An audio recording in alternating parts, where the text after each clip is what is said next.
talk about real GDP.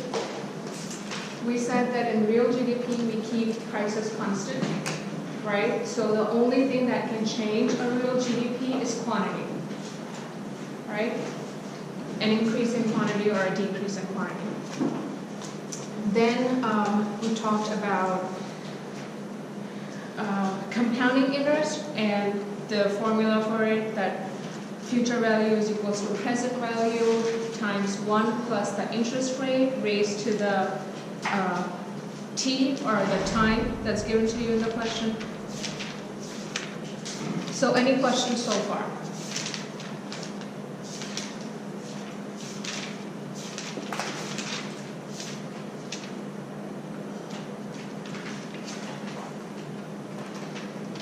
So at the end we started talking about productivity and what is the reason behind the disparities between rich and poor nations? Why are rich nations rich? Why are poor nations poor? And we said that productivity is one main reason for that. And we calculated, well, we said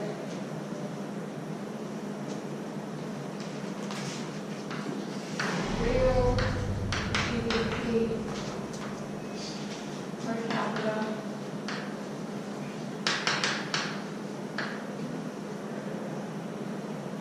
equals average labor productivity times labor force participation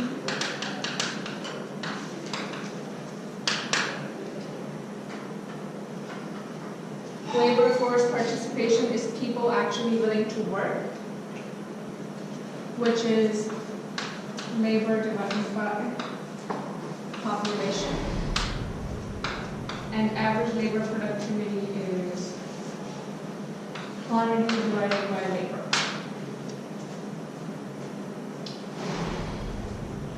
So if you notice, we said GDP was price times quantity, right? But here, the labor is canceling out and you just have quantity divided by population. Well, that's because this is real GDP and only quantity matters. Price is constant, so real GDP per capita is just quantity divided by population. Okay? So, we calculated, I gave you real GDP per capita and I gave you participation rate, which was 55%, and we calculated average labor productivity, which was 91,900, sorry. So now, and then we said that labor force participation is decreasing because baby boomers are retiring, and it's continuing to decrease. So unless labor productivity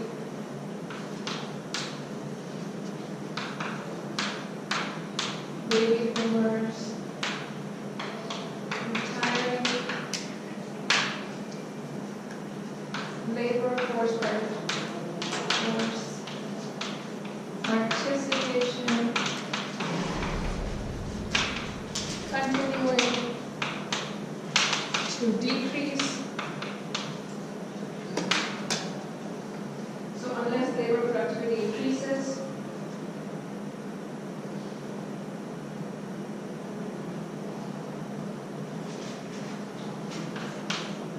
if labor force participation continues to decrease, the real GDP per capita will also decrease.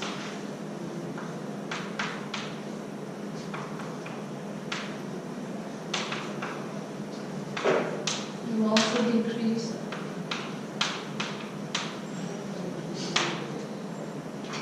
Because if this decreases, this will also decrease, right? Unless labor productivity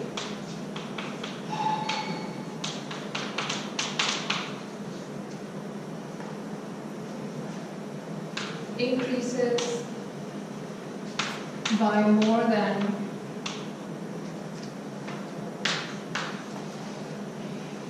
labor force participation has decreased.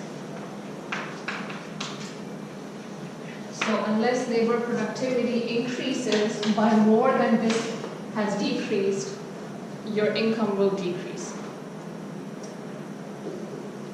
So what does that look like on a chart? This is your demand. This is your supply. Now, usually it's price and quantity, right? But in this case, your price is wages, and your quantity is labor. And we are saying that baby boomers are retiring and labor force participation is decreasing. So supply of labor is actually decreasing. So supply will decrease this way. This is your new supply curve for the labor.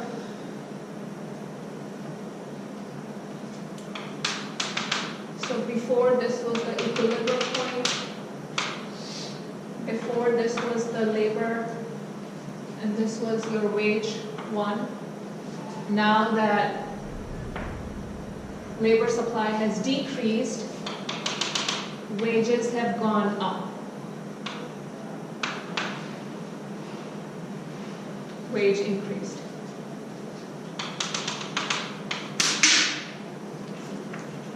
So why do you think that wage increased here? Because labor is decreasing? Yeah, labor is decreasing. What's the reason behind it?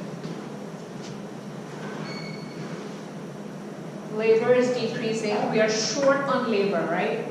So when you're short on something, the demand for that increases. So the few people that are left in the working force, they're high in demand. So the wage for them will increase. Make sense? Mm-hmm.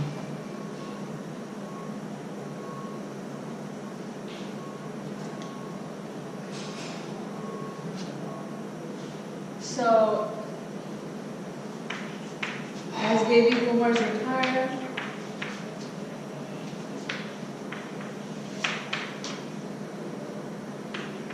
real capita income decreases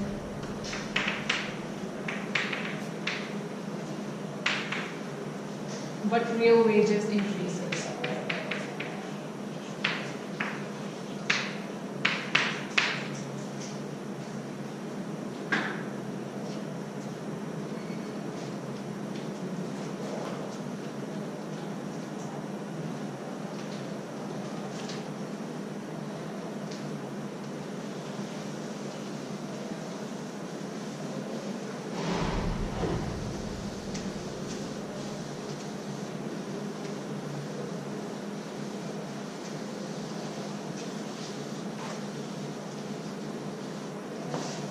So what are some of the determinants of labor productivity? What are the things that can affect labor productivity?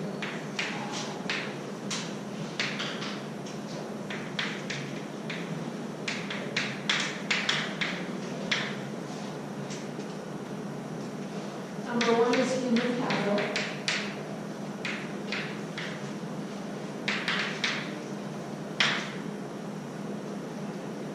Human capital includes education, training, experience level,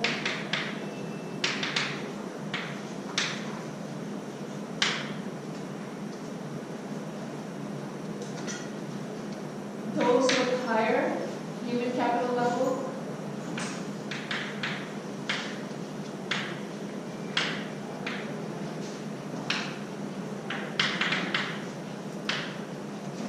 so those with more training, more experience, and more education are more productive.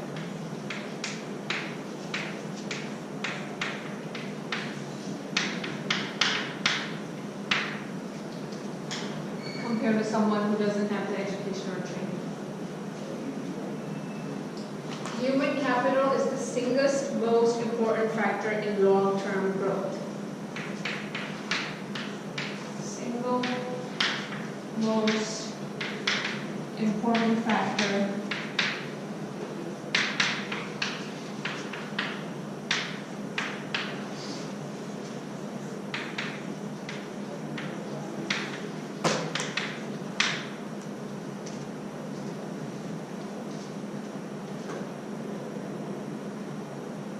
So, human capital, and another part of number one is physical capital. Physical capital. So, physical capital is machinery,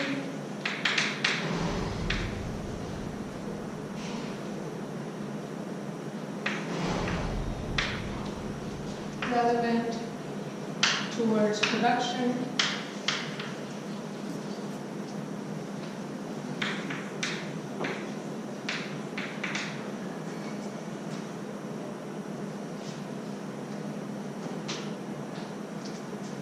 number two. So one was human capital, part A, and part B was physical capital. Number two was technology. Technology is also a significant part of labor productivity. Innovations.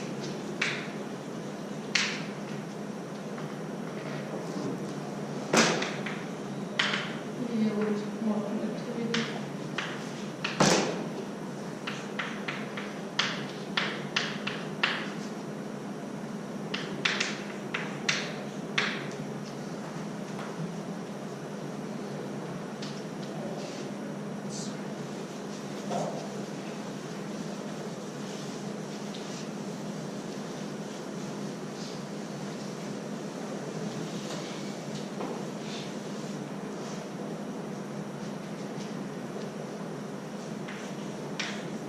Number three is economies of scale.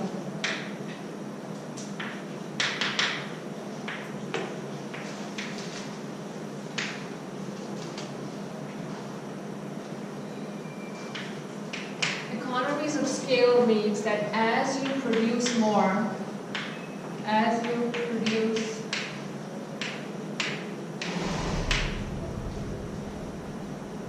the cost per unit decreases.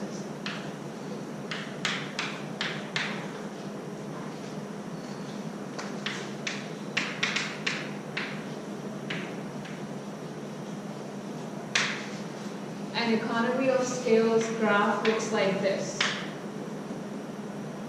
Quantity, price,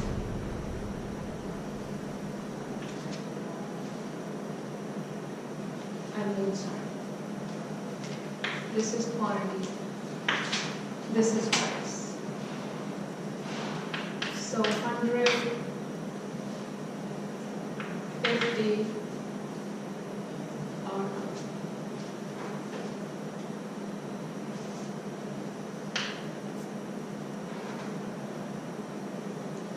sorry. This is price, this is quantity.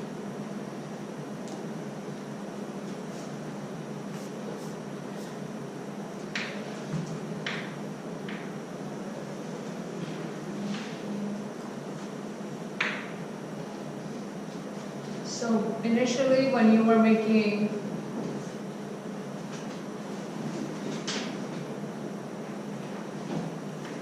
Initially, it was costing you a lot to produce, but as you produce more quantity, the price decreases.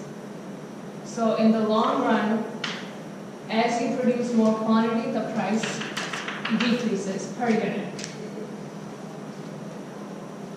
Basically, it's just saying that once you start to produce more and more, the cost per unit starts to decrease. And there are reasons for that. When you initially start something, like a manufacturing firm or company or something, the cost with making the building and initially starting everything is much higher. But once you get everything set up, And as time passes by, the cost starts to decrease. So that's economies of scale. It's a very popular term. You will hear it, like, you'll hear this term again and again. But basically all it's saying that as more quantity is produced, price decreases per unit. And the reason is that in the beginning of manufacturing or production, there are more costs, but with time, they go down. As you produce more and sell more stuff, it goes down. So economies of scale is a determinant of productivity. Number 4 is improved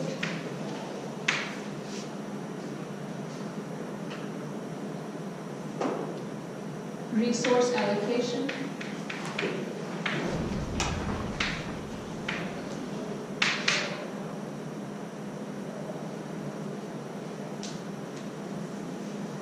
So resource allocation is also very important.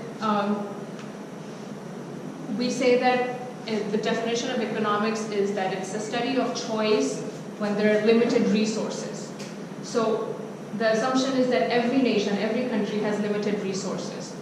Now, the country that uses those resources to the best,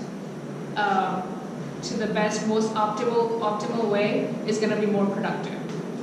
Some nations, they have good resources, but if they're using it and wasting it and not using it the right way or the best way, it's not going to give them high results or high productivity, not going to yield high productivity. So improve resources allocation is one of them. And then 5 is entrepreneurship.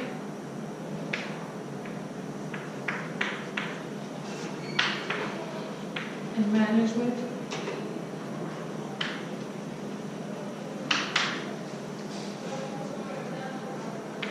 Entrepreneurship is new ideas, new firms, creating value from ideas, creating value